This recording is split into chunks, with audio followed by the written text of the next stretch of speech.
வணக்கம். Welcome to life horoscope spiritual channel. 11 July 2025 இந்த நாள் வெள்ளிக்கிழமை. தேய்பிறை. தேய்பிறைனா உங்களுக்கு நல்லா தெரியும், பௌர்ணமிக்கு அடுத்த நாள், பிரதமை. இந்த நாள் பொதுவாக வெள்ளிக்கிழமை என்பது நம்மளுக்கு எல்லாம் ஒரு பாசிட்டிவான டே.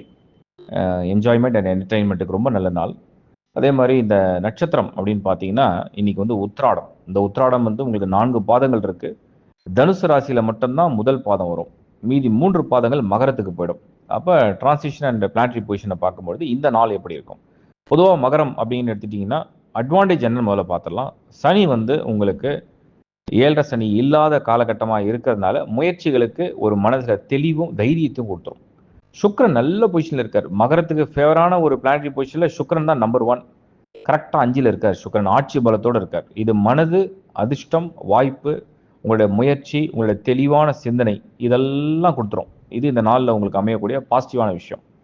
அதுக்கு அடுத்தது இதே ஜூலை மாதம் 11ஆம் தேதி புதனுடைய நேரடி பார்வை உங்களுக்கு ரொம்ப அற்புதமாக இருக்கும். புதனுடைய நேரடி பார்வை புத்திசாலித்தனமாக யோசிப்பீங்க.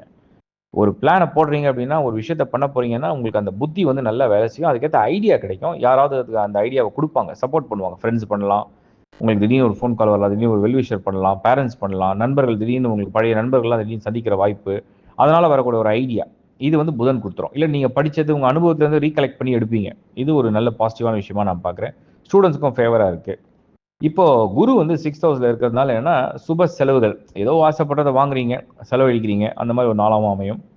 அண்டு இந்த பர்டிகுலர் டேல நீங்கள் கேர் எடுக்க வேண்டிய ஒரே ஒரு ஏரியா செவ்வாய் கரெக்டாக 8th ஹவுஸில் இருக்குது. மகரம் 8ல் செவ்வாய் கேதுவோடு இருக்கார். அதனால் கோபம் வராமல் இருந்தால் அந்த நாள் உங்களுக்கு அற்புதமான சந்தோஷமான நாள். அடுத்த விஷயம் என்னென்னா, உணவு கட்டுப்பாடு ப்ளஸ் உடல் ஆரோக்கிய கட்டுப்பாடு இது இருந்துச்சுன்னா எந்த ட்ரபிளும் இல்லை. ஏன்னா செவ்வாய் திடீர்னு மருத்துவ உதவி தேவைப்படும், திடீர்னு ஒரு உடம்பு சூடாகும், திடீர்னு ஒரு கோவம் வரும், திடீர்னு உடம்பு ஏதாவது ட்ரபிள் பண்ணுற மாதிரி ட்ரை பண்ணும். அதை நீங்கள் ஸ்மார்ட்டாக புரிஞ்சு ஹேண்டில் பண்ணணும். மற்றபடி ரொம்ப நல்லா இருக்குது. என்னுடைய மனமார்ந்த வாழ்த்துக்கள்.